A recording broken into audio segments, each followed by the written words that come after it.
Hello guys, welcome back to my YouTube channel. Guys, आप देख रहे हैं जीएस लर्न इंडिया। और गाइस, आज हम बात करने वाले हैं राष्ट्रीय आय की गणना, जिसमें गाइस आज हम ऑफिशियल 2025 या 26 में हम जानेंगे कि और जस्ट लर्न इंडिया की मोस्ट एक्सपेंसिव टॉपिक जो कि है राष्ट्रीय आय की गणना।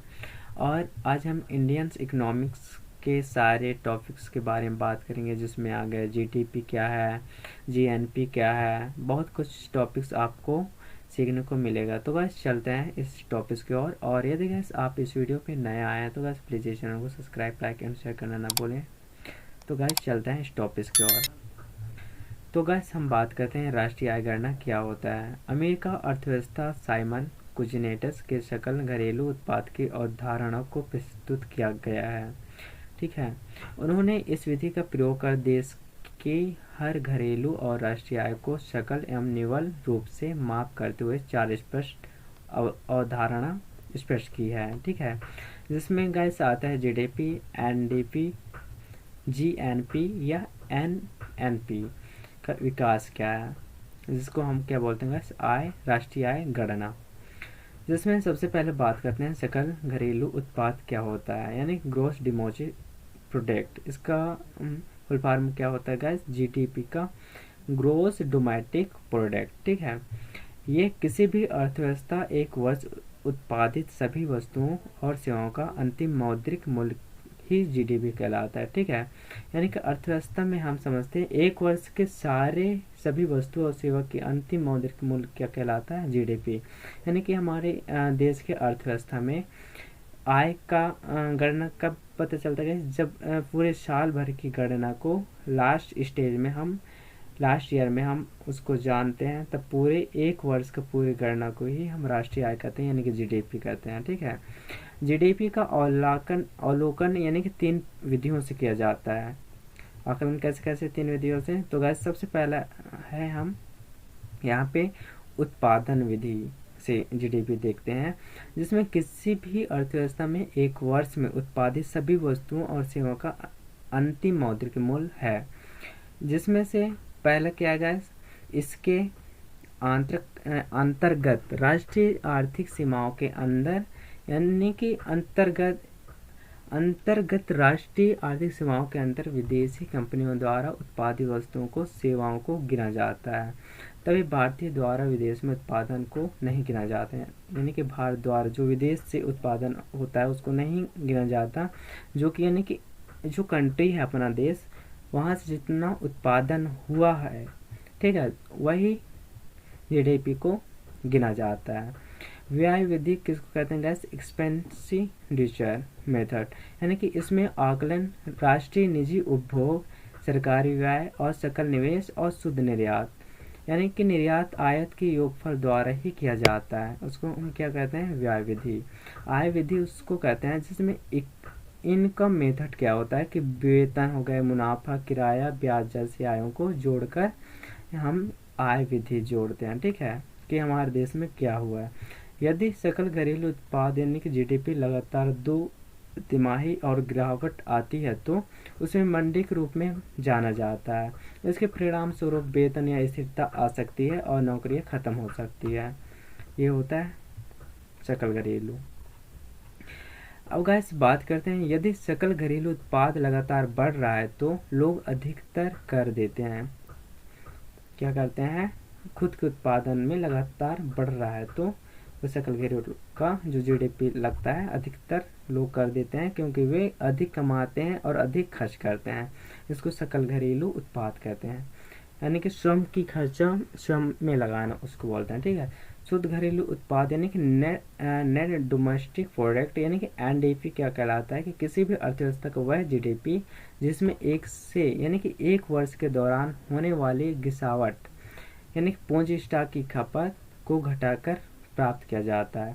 यानी कि आप एग्जाम्पल मानते हैं कि आप मोटे तौर पर आप कृषि हैं, ठीक है, फार्मिंग कर रहे हैं, और फार्मिंग में आपके पास 10,000 रुपीज़ है। ठीक है, 10,000 रुपीज़ में आप मोटे तौर पर आप 6,000 का उसमें इन्वेस्ट किए हैं फार्मिंग में, और वही सारे चीज़ खर्चा करके आपका फिर इनकम जो निकलता है वही क्या कहलाता है कि शुद्ध घरेलू उत्पाद। ठीक है, वास्तव में जिन संसाधनों द्वारा उत्पादन किया जाता है यानी कि उपयोग के दौरान उनके मूल्यों की कमी हो जाती है, जिसका मतलब वह कहलाता है कि सामान का घिसने या टूटने फूटने से है। ठीक है, वास्तव में जिन साधनों द्वारा उत्पादन किया जाता है और उपयोग के दौरान मूल्यों में कमी हो जाती है, जिसका मतलब होता है सामान का घिसना या टूटने के फूटने के बराबर। ठीक है, यानी कि आप फार्मिंग करते हैं और आप अच्छे से खेती करते हैं, अचानक से वर्षा नहीं हुआ जिसकी वजह से आप एक उस साल आपकी फार्मिंग अच्छे से नहीं हो पाई और आप घाटे में चल रहे हैं, उसको आप समझ सकते हैं कि टूटने फूटने के बराबर। ठीक है, घिसावट की दर सरकार निर्धारित करती है तथा भारत में यह फैसला केंद्रीय वाणिज्य एवं उद्योग मंत्रालय करता है। अब गैस हम समझते हैं एनडीपी यानी कि एनडीपी और जीडीपी घिसावट क्या है। अर्थात एनडीपी हमेशा ही जीडीपी से कम होता है। ठीक है, एनडीपी क्या होता है कि हमेशा जीडीपी से कम होता है, यानी कि विदेशी विनिमय बाजार जो अगर घरेलू मुद्रा को मूल्य विदेशी मुद्रा के समान कम होता है तो उसे घरेलू मुद्रा की घिसावट यानी कि घिसावट कहते हैं। ठीक है, ये यानी कि डिप्रेशन मोस्ट इम्पोर्टेंट है गैस। एनडीपी जीडीपी से घिसावट होती है, यानी कि हमेशा एनडीपी जीडीपी से कम ही होता है।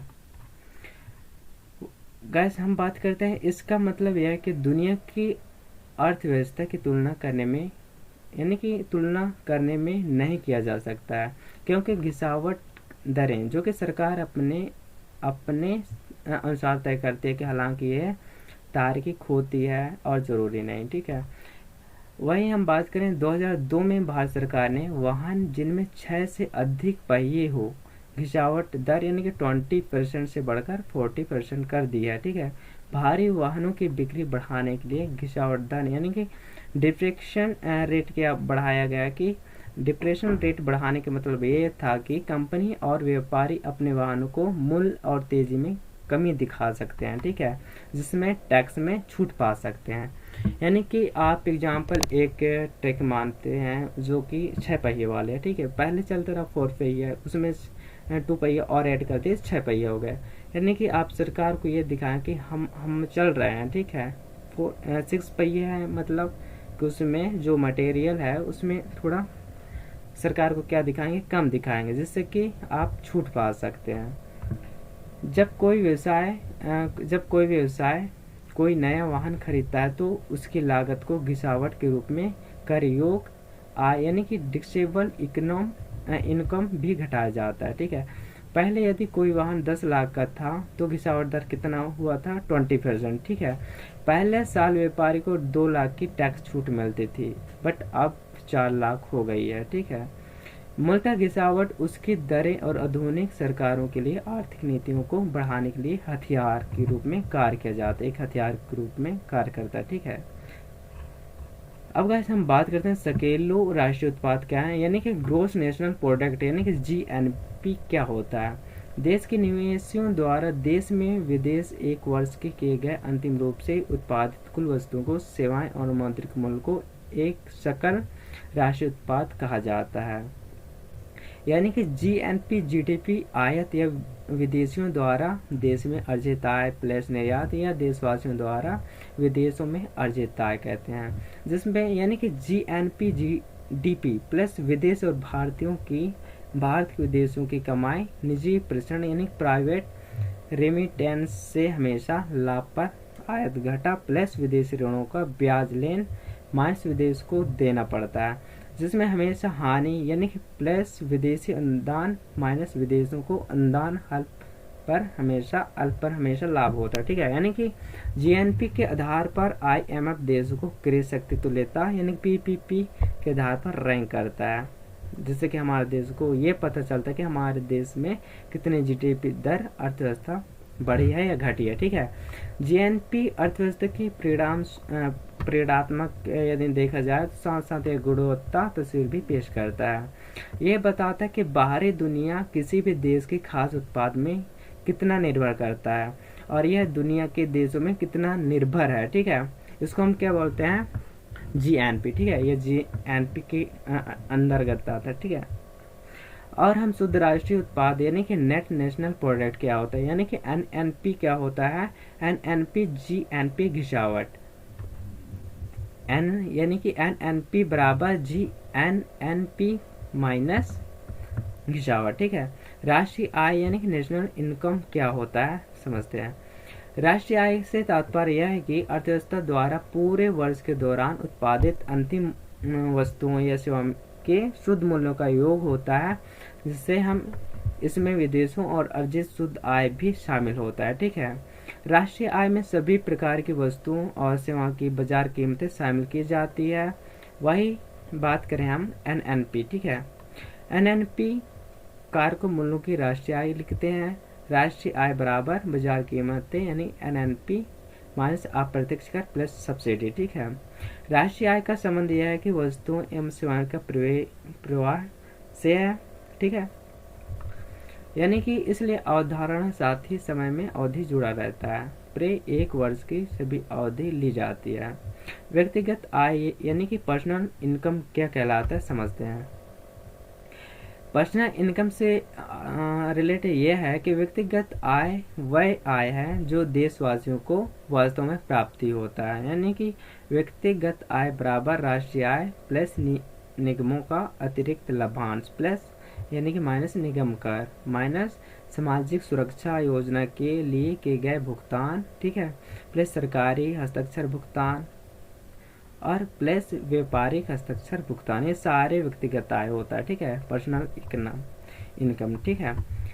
हम समझते हैं व्यय योग वैक्स आय यानी कि डिस्पोजेबल पर्सनल इनकम क्या कहलाता है। वह योग वैश्विक आय बराबर वैश्विक आय वैश्विक आय यानी कि वैश्विक आय वह कहलाता है जो कि प्रति व्यक्ति आय। ठीक है। हम समझते हैं गाइस प्रति व्यक्ति आय क्या है, यानी कि पर कैपिटा इनकम, पीसीआई जिसे बोला जाता है। यानी कि पीसीआई बराबर क्या होता है कि एनएनपी यानी कि जनसंख्या। ठीक है। इसकी कारक लागत की बात करें तो गाइस ये निवेश की कई लागत होती है। ठीक है। जैसे हो गए उत्पादन की प्रक्रिया के दौरान लगता है, जैसे कि पूंजी की लागत हो गई, ऋणों पर ब्याज, कच्चा माल, श्रम, किराया, बिजली इत्यादि। इसे फैक्ट्री लागत या उत्पादन लागत या मूल्य भी कहते हैं। यह और कुछ नहीं बस निर्माता के नजरियों से वस्तु की कीमत देखा जाता है। ठीक है। जिसे हम कारक लागत कहते हैं। बाजार लागत क्या कहलाता है। वह वस्तु एक कारक लागत है जो अप्रत्यक्ष कर जोड़ने के बाद प्राप्त होता है और वह लागत जिस पर वस्तु बाजार में पहुंचती है। ठीक है। भारत आधिकारिक तौर पर राष्ट्रीय आय की गणना कारक लागत के पर किया जाता है, जो कि लेकिन जनवरी 2015 से सीएसओ द्वारा राष्ट्रीय आय की गणना बाजार मूल्य पर की जाती है।